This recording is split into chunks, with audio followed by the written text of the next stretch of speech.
welcome to Mechanic. Today we have a 2008 Chevy Silverado, and on this vehicle I'm going to show you where and how you add your power steering fluid. This has got the V8 engine in it, 5.3, and so I'm going to show you where the power steering pump is.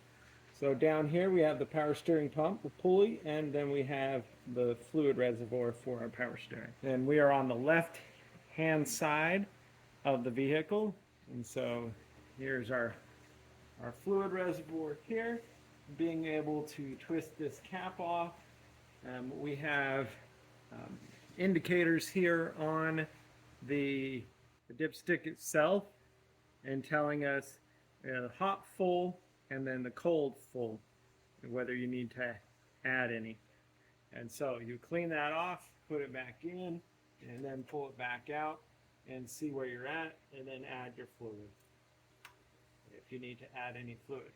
Now, again, this is also a fairly closed system, so if you need to constantly be adding, you've got a leak somewhere, and you would want to probably address that before you burn up the power steering pump and all of the components that work with it.